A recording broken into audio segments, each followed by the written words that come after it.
Lovely at Sir Norbin. Hihingi po ako ng tawad sa ginawa kong post.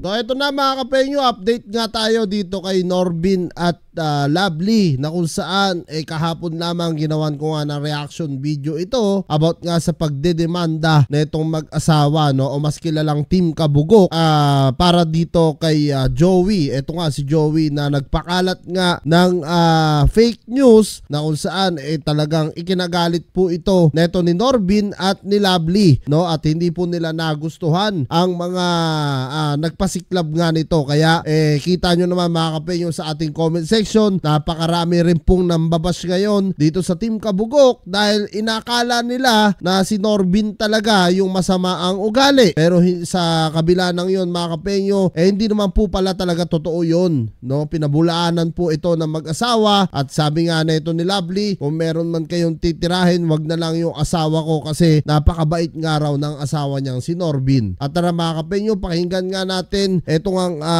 nagsagawa ng fake news na humingi nga siya ng public apology para dito sa Team Kabugok. Ma'am Lovely at Sir Norbin, hihingi po ako ng tawad sa ginawa kong post. Oo. Ginaya ko lang yung ibang content creator na gumagawa ng gano'n. Tawad po, tawad.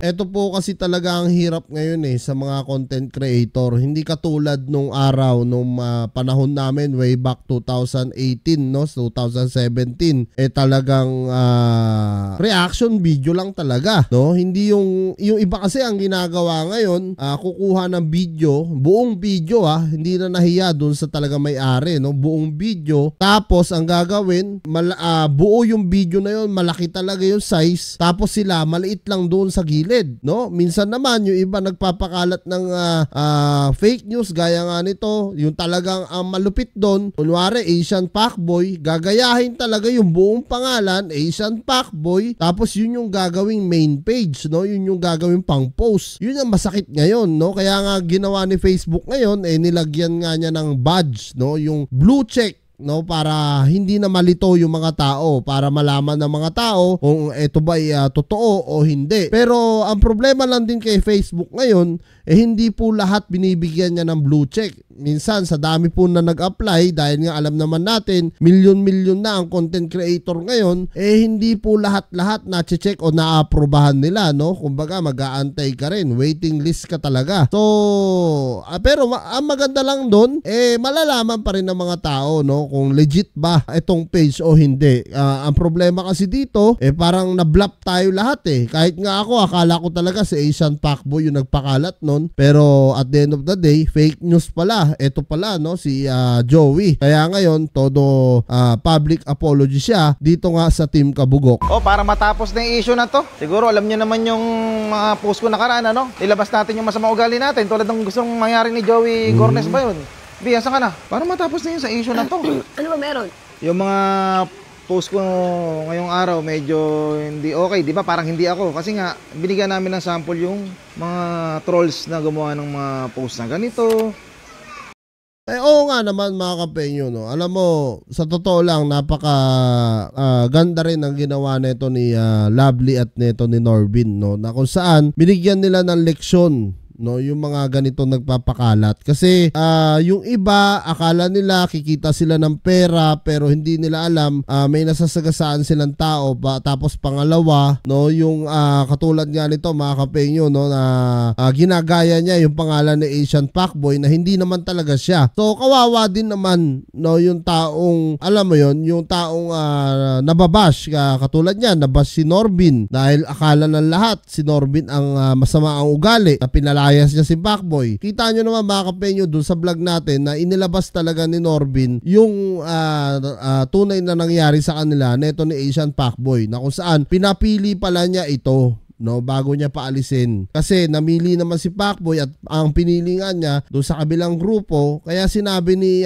Norbin sa kanya, magkalimutan na tayo bilang pinsan kung aalis ka rito. Pero yun pa rin ang pinili ni Asian Pacboy, so wala tayong magagawa. Yan, tas yung mga ganito. Kumbaga, syempre bilang tao din, syempre 'di ba sabi nyo nga social media artist kami, content creator kami, dapat tinatanggap namin pangbabash.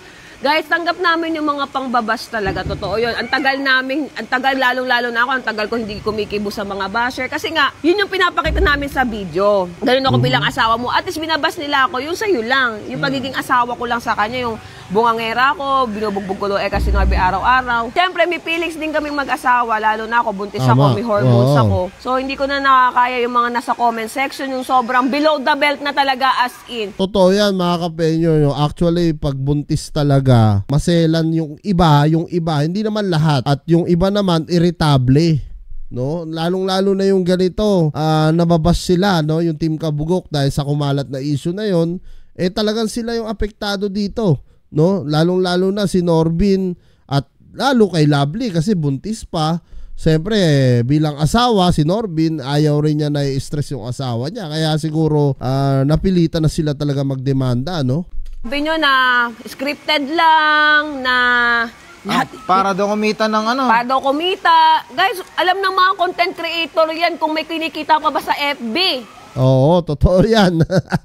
Totoo yan, Ma'am Lovely, no? Sa totoo lang, wala na po talagang kinikita sa Facebook ngayon. Hindi tulad dati. Dati, aminado ako, no? Aminado yung ibang content creator na napakalaki po talaga ng kinikita sa Facebook. Pero ngayon po, sa mga panahon na ito, naku po, na sobrang wala na. Kaya nga yung iba, nagbabalikan sa YouTube, Dahil nga, malaki ang pinagbago po ni Facebook ngayon.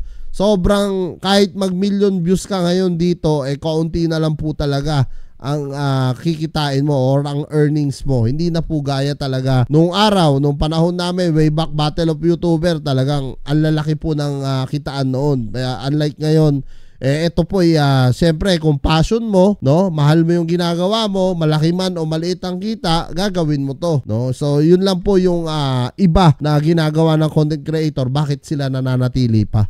Napakaliit kung meron man. Sinasabi nyo kung magkano hatian. Kahit guys, maghatian man kami, ano na hatiin namin? Hindi naman kami tanga guys, gagawa kami ng kwento para pag-usapan lang ninyo, para gumawa ng video. Oo, yun nga. Isa rin po yun sa comment section ko na nagulat ako, no. Sinasabi nga nila, scripted nga raw yung ginagawa nito ngayon ni Asian Pacboy at ng Team Kabugok, nito ni Norbin at ni Lovely. I don't think na ginagawa po nila yun, no.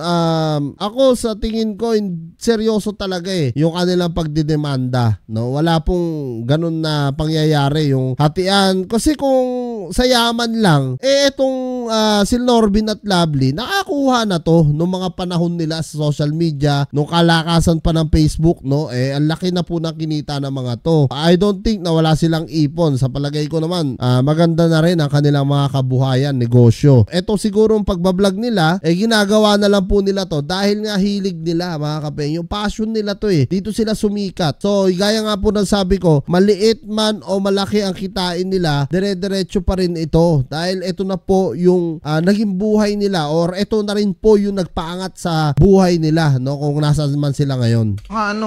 Yung mga ganun talaga, sa loob ng 5 taon, di namin pinapatulan. Nagkataon, below the belt na yung mga ginagawa nila, pati comment. Saka, buntis yung asawa ko, kumbaga, iniingatan ko nga ma-stress to, tapos gaganunin nyo lang. Kumbaga, hindi naman totally ako na-stress. Kumbaga, parang, pati mga anak ko dinadamay na. So, parang sabi ko, alarming na ako. Binura naman na nung... Binura niya kasi nga, alam niya nakakasuhan siya, napanood niya ng video. Yes, talaga guys, itutuloy talaga namin yung kaso talaga. Kasi nga, para madala, kumbaga yung mga trolls dyan, bago kasi kayo mag-comment, tapusin nyo, intindihin nyo muna, huwag kayong one-sided. Kumbaga, pag may nakita kayo, nabasa kayo, nag-ito comment, ibig sabihin siya na agad joke mamaya. Isipin nyo muna kung legit ba yung page or hindi. Huwag kayo agad nagre-react. Sa kanya, tulad yan, nakaraang video, may mga hindi naman tumatapos ng video, mga di marunong makaintindi. Akala, kakasuhan ko yung pinsan ko, si Asian Pacboy. Doon pa lang, naku po. Oo. Hindi namin kakasuhan sa Asian Pacboy, yung trolls nga. Kasi nga, tulad niyan, parang ang dami kasi guys nagtatanong sa amin na totoo ba yung pinost ni Pacboy Di ba kahit kila sa gawin nila Dale, kahit yung mga tita niya, na kung totoo daw ba lahat ng mga sinabi ni Pacboy na ganung post. O di ba syempre nasaktan yung kalugar na yung mga kamag-anak ni Norbin kasi na hindi iba si Pacboy sa akin. Kaya napunta kami sa kasuhan talaga. So yan mga kapenyo, no, napaliwanag na rin naman na ito na mag-asawa na talagang hindi na nila itutuloy ang kaso dito kay Joey since nag-public apology na nga ito at sila naman parang ginawa lang nila yung rights nila kasi nga talagang sila mag-asawa na yung nababash at lalong-lalo kay Norbin, no, na talagang sinasabi nga ganito ganyan ganito, no, bilang isang content creator talagang masakit po yun, no. Syempre may damdamin din mga yan, nasasaktan din at lalong-lalo na sabihan ba naman na masama ang ugali ni Norbin kahit hindi mo pa naman totaling kilala, so napakahirap po nun, lalong-lalo na kumalat na sa buong social media. So yan mga kapenyo, kung kayo nga tatanungin ko ano ang masasabi nyo dito sa pagpapatawad ng Team Kabugo kay Joey, comment nyo na lang down below lahat ng mga opinion nyo, lahat yan mababasa ko.